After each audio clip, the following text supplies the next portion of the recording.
आज जीवित पुत्री का व्रत है, जिसे माताएं अपने संतान की लंबी आयु तथा उनकी सुख समृद्धि के लिए रखती हैं। हर वर्ष माताएं आश्विन कृष्ण अष्टमी के दिन जीवित पुत्री का व्रत रखते हैं। यह व्रत सबसे कठिन व्रतों में से एक है। इस दिन व्रतधारी स्त्रियां निर्जला और निराहार रहकर जीमूत वाहन भगवान और श्री कृष्ण भगवान की पूजा करती हैं और अगले दिन सूर्योदय के बाद व्रत का पालना करती हैं। जीवित पुत्री का व्रत में जीवित पुत्री का व्रत की कथा अवश्य सुननी चाहिए। इससे व्रत का पूर्ण फल प्राप्त होता है। तो आइए सुनते हैं जीवित पुत्री का व्रत कथा। तो प्रेम से बोलिए श्री कृष्ण भगवान की जय, श्री जीमूत वाहन भगवान की जय। प्राचीन समय की बात है। नैमिषारण्य के निवासी ऋषियों ने संसार के कल्याणार्थ सूत जी से पूछा, हे सूत जी, कराल कली काल में लोगों के बालक किस तरह दीर्घ आयु होंगे, सो कहिए। सूत जी बोले, जब द्वापर का अंत और कलयुग का आरंभ हुआ था, उसी समय बहुत सी शोकाकुल स्त्रियों ने आपस में सलाह की कि क्या इस कली में माता के जीवित रहते पुत्र मर जाएंगे। जब वे आपस में कुछ निर्णय नहीं कर सकी, तब गौतम जी के पास पूछने के लिए गईं। जब उनके पास पहुंची तो उस समय गौतम जी आनंद के साथ बैठे थे। उनके सामने जाकर उन्होंने मस्तक झुकाकर प्रणाम किया। तदंतर स्त्रियों ने पूछा, हे प्रभु, इस कलयुग में लोगों के पुत्र किस तरह जीवित रहेंगे? इसके लिए कोई व्रत या तप हो तो कृपा करके बताइए। इस तरह उनकी बात सुनकर गौतम जी बोले, आपसे मैं वही बात कहूंगा जो मैंने पहले से सुन रखा हूं। गौतम जी ने कहा, जब महाभारत युद्ध का अंत हो गया और द्रोण पुत्र अश्वत्थामा के द्वारा अपने बेटों को मरा देखकर सब पांडव बड़े दुखी हुए, तो पुत्र के शोक से व्याकुल होकर द्रौपदी अपनी सखियों के साथ ब्राह्मण श्रेष्ठ धौम्य के पास गई और उसने धौम्य से कहा, हे विपेंद्र, कौन सा उपाय करने से बच्चे दीर्घ आयु हो सकते हैं, यह आप कृपा करके ठीक ठीक कहिए। धौम्य बोले, सत्युग में सत्य वचन बोलने वाला, सत्याचरण करने वाला समदर्शी जीमूत वाहन नामक एक राजा था। एक बार वह अपनी स्त्री के साथ अपनी ससुराल गया और वहीं रहने लगा। एक दिन आधी रात के समय पुत्र के शोक से व्याकुल कोई स्त्री रोने लगी, क्योंकि वह अपने बेटे के दर्शन से निराश हो चुकी थी। उसका पुत्र मर चुका था। वह रोती हुई कहती थी, हाय, मुझ बूढ़ी माता के सामने मेरा बेटा मरा जा रहा है। उसका रुदन सुनकर राजा जीमूत वाहन का तो मानो हृदय विदीर्ण हो गया। वह तत्काल उस स्त्री के पास गया और पूछा, तुम्हारा बेटा कैसे मरा है? बूढ़ी ने कहा, गरुड़ प्रतिदिन आकर गांव के लड़कों को खा जाता है। इस पर दयालु राजा ने कहा, माता, अब तुम रो मत, आनंद से बैठो, मैं तुम्हारे बच्चे को बचाने का यत्न करता हूं। ऐसा कहकर राजा उस स्थान पर गया जहां गरुड़ आकर प्रतिदिन मांस खाया करता था। उसी समय गरुड़ भी उस पर टूट पड़ा और मांस खाने लगा। जब अतिशय तेजस्वी गरुड़ ने राजा का बायां अंग खा लिया, तो झटपट राजा ने अपना दाहिना अंग फेर कर गरुड़ के सामने कर दिया। यह देखकर गरुड़ जी ने कहा, तुम कोई देवता हो? कौन हो तुम? मनुष्य तो नहीं जान पड़ते। अच्छा, अपना जन्म और कुल बताओ। पीड़ा से व्याकुल मरने वाला राजा ने कहा, हे पक्षीराज, इस तरह के प्रश्न करना व्यर्थ है। तुम अपनी इच्छा भर मेरा मांस खाओ। यह सुनकर गरुड़ रुक गए और बड़े आदर से राजा के जन्म कुल की बात पूछने लगे। राजा ने कहा, मेरी माता का नाम है सैव्या और मेरे पिता का नाम शालिवाहन है। सूर्य वंश में मेरा जन्म हुआ है और जीमूत वाहन मेरा नाम है। राजा की दयालुता देखकर गरुड़ ने कहा, हे महाभाग, तुम्हारे मन में जो अभिलाषा हो वह मांगो। राजा ने कहा, हे पक्षीराज, यदि आप मुझे वर दे रहे हैं तो वर दीजिए कि आपने अब तक जिन प्राणियों को खाया है वे सब जीवित हो जाएं। हे स्वामीन, अब से आप यहां बालकों को न खाएं और कोई ऐसा उपाय करें कि जहां जो उत्पन्न हो वे लोग बहुत दिनों तक जीवित रहें। धौम्य ने कहा कि पक्षी राज गरुड़ राजा को वरदान देकर स्वयं अमृत के लिए नागलोक चले गए। वहां से अमृत लाकर उन्होंने उन मरे मनुष्यों की हड्डियों पर बरसाया। ऐसा करने से सब लोग जीवित हो गए जिनको कि पहले गरुड़ ने खाया था। राजा के त्याग और गरुड़ की कृपा से वहां वालों को बहुत कष्ट दूर हो गया। उस समय राजा के शरीर की शोभा दोगुनी हो गई थी। राजा की दयालुता देखकर गरुड़ ने फिर कहा, मैं संसार के कल्याणार्थ एक और वरदान दूंगा। आज आश्विन कृष्ण सप्तमी से रहित शुभ अष्टमी तिथि है। आज ही तुमने यहाँ की प्रजा को जीवन दान दिया है। हे वत्स, अब से यह दिन ब्रह्म भाव हो गया है, जो मूर्ति भेद से विविध नामों से विख्यात है। वही त्रिलोक से पूजित दुर्गा अमृत प्राप्त करने के अर्थ में जीवित पुत्रिका कहलाई है। सो इस तिथि को जो स्त्रियां उस जीवित पुत्रिका की और कुश की आकृति बनाकर तुम्हारी पूजा करेंगी तो दिनों दिन उनका सौभाग्य बढ़ेगा और वंश की भी बढ़ती होती रहेगी। हे महाभाग, इस विषय में विचार करने की भी आवश्यकता नहीं है। हे राजन, सप्तमी से रहित और उद्या तिथि की अष्टमी को व्रत करें, यानी सप्तमी विध अष्टमी जिस दिन हो उस दिन व्रत न कर शुद्ध अष्टमी को व्रत करें और नवमी में पारण करें। यदि इस पर ध्यान न दिया गया तो फल नष्ट हो जाएगा और सौभाग्य तो अवश्य नष्ट हो ही जाएगा। जिमुतवाहन को इस तरह वरदान देकर गरुड़ वैकुंठ धाम को चले गए और राजा भी अपनी पत्नी के साथ अपने नगर को वापस चले आए।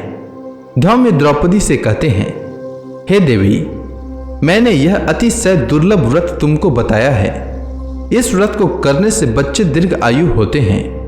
हे देवी, तुम भी पूर्वोक्त विधि से यह व्रत और दुर्गा जी का पूजन करो तो तुम्हें अभिलाषित फल प्राप्त होगा। मुनिराज धौम्य की बात सुनकर द्रौपदी के हृदय में एक प्रकार का कौतूहल उत्पन्न हुआ और पूर्ववासिनी स्त्रियों को बुलाकर उनके साथ यह उत्तम व्रत किया।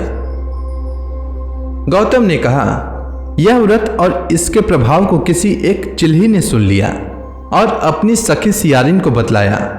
इसके बाद पीपल वृक्ष की शाखा पर बैठकर उस चिल्ही ने और उसी वृक्ष के खोते में बैठकर सियारिन ने भी व्रत किया। फिर वही चिल्ही किसी उत्तम ब्राह्मण के मुंह से यह कथा सुनाई और पीपल के खोते में बैठी हुई अपनी सखी को सुनाया। सियारिन ने आधी कथा सुनी थी कि उसे भूख लग गई और वह उसी समय 100 से भरे हुए शमशान में पहुंची। वहां उसने इच्छा भर मांस भक्षण किया और चिल्ही बिना कुछ खाए पिए रह गई और सवेरा हो गया। सवेरे वह गौशाले में गई और वहां गौ का दूध पिया। इस तरह नवमी को उसने पारण किया। कुछ दिनों बाद वे दोनों मर गईं और अयोध्या में किसी धनी व्यापारी के घर में जन्मी। संयोग से उन दोनों का जन्म एक ही घर में हुआ, जिसमें सियारिन ज्येष्ठ हुई और चिल्ही छोटी हुई। वे दोनों सभी शुभ लक्षणों से युक्त थीं। इसलिए बड़ी लड़की काशीराज के और छोटी उनके मंत्री के साथ ब्याही गई। पूर्व जन्म के कर्म फल से वह मृगनयनी रानी हुई। जिस किसी भी संतान को उत्पन्न करती वह मर जाती थी और पूर्व जन्म की बातों को स्मरण करने वाली मंत्री की पत्नी ने अष्टवसुओं के सदृश तेजस्वी 8 बेटे उत्पन्न किए और सभी जीवित रह गए। अपनी बहन के पुत्रों को जीवित देखकर ईर्ष्यावश राजपत्नी ने अपने स्वामी से कहा कि यदि तुम मुझे जीवित रखना चाहते हो तो इस मंत्री के भी पुत्रों को उसी जगह भेज दो जहां कि मेरे बेटे गए हैं, अर्थात इन्हें मार डालो। यह सुनकर राजा ने अपने मंत्री के पुत्रों को मारने के लिए कई तरह के उद्योग किए, पर मंत्री पत्नी ने जीवित पुत्रिका के पुण्य बल से बचा लिया। एक दिन राजा ने अपने आदमियों से उन पुत्रों का सिर कटवाकर पिटारी में रखवाया और वह पिटारी उनकी माता के पास भेज दिया। किंतु वे 8 सिर बेशकीमती ज्वारात हो गए और भले चंगे वे 8 लड़के अपने माता के सामने वापस चले गए। उनको जीवित देखकर राजपत्नी को बड़ा विस्मय हुआ। अंत में वह मंत्री की पत्नी के पास आई और उनसे पूछा, बहन, तुमने कौन सा ऐसा पुण्य किया है जिससे बार बार मारे जाने पर भी तुम्हारे बेटे नहीं मरते हैं? इस पर मंत्री की पत्नी ने कहा, पूर्व जन्म में मैं चिल्ही थी और तुम सियारी। हमने और तुमने साथ साथ जीवित पुत्री का व्रत किया। तुमने व्रत के नियमों का भली भांति पालन नहीं किया था और मैंने किया था। इसी दोष से बहन तुम्हारे बेटे नहीं जीते हैं। ओ राजरानी, अब भी तुम उस जीवित पुत्री का व्रत को करो तो तुम्हारे बेटे दीर्घ आयु होंगे। मैं तुमसे सच सच कह रही हूं। उसके कथनानुसार रानी ने व्रत किया, तभी से उसके कई बेटे सुंदर और दीर्घ आयु होकर बड़े बड़े राजा हुए। सूत जी कहते हैं कि सब प्रकार का आनंद देने वाला मैंने यह दिव्य व्रत बतलाया। स्त्रियां चिरंजीवी संतान चाहती हो तो विधि पूर्वक यह व्रत करें। तो प्रेम से बोलिए श्री कृष्ण भगवान की जय, चिमुत वाहन भगवान की जय, दुर्गा माता की जय। बहुत समय पहले पाटलिपुत्र के किसी गांव में राम प्रसाद और सुशीला नाम के एक किसान दंपति निवास करते थे। किसान के पास धन तो थे, पर कोई संतान न होने के कारण राम प्रसाद और सुशीला दोनों काफी उदास रहा करते थे। जब भी जितिया का व्रत आता तो सुशीला सभी स्त्रियों को जितिया व्रत करते देखती तो उसका भी व्रत करने को मन करता था और हर साल वह जिमुतवाहन भगवान से मन ही मन प्रार्थना करती कि हे जिमुतवाहन भगवान, मुझे भी संतान सुख प्रदान करें, मैं भी आपका व्रत करना चाहती हूँ। उसकी इस विनती को सुनकर जिमुतवाहन भगवान प्रसन्न हुए और उसके घर 2 पुत्रियों का जन्म हुआ। किसान राम प्रसाद ने एक का नाम सुखिया और दूसरी का नाम दुखिया रखा। समय के साथ दोनों पुत्रियां बड़ी हुई, पर सुखिया धर्म को आडंबर मानते हुए हर साल जिमुतवाहन भगवान का अपमान करने से नहीं चूकती थी। वहीं दूसरी बहन दुखिया जितिया व्रत के समय माँ के कामों में हाथ बटाती थी और माँ के साथ ही जिमुतवाहन भगवान को पूरा सम्मान देते हुए प्रणाम करती और अपने जीवन में भी सुख शांति बनी रहे इसकी प्रार्थना करती थी। कुछ समय बाद राम प्रसाद ने दोनों बेटियों का शादी करा दिया और दोनों अपने अपने घर चली गईं। सुखिया ससुराल में भी महिलाओं को जितिया व्रत करते देखती तो उनका मजाक उड़ाती और इसे अंधविश्वास मानकर मन ही मन हंसते रहती। उधर दुखिया को कुछ ही समय बाद पुत्र की प्राप्ति हुई और अगले वर्ष से ही वह भी जिमुतवाहन भगवान की पूजा अर्चना विधि पूर्वक करने लगी। कुछ ही सालों में उसको 5 पुत्र रत्नों की प्राप्ति हुई और सभी के सभी स्वस्थ और बुद्धिमान भी थे। इधर सुखिया के बहुत साल बीत जाने के पश्चात भी पुत्र की प्राप्ति नहीं हुई। अब सुखिया को अपने किए पर पश्चाताप होने लगी और मन ही मन अपने आप को कोसने लगी और सोचने लगी कि क्यों न दुखिया से एक पुत्र को गोद ले ले, जिससे कि मेरा भी एक पुत्र हो जाए जो मेरे संपत्ति का वारिस कहलाए और मेरा भी मन लगा रहे।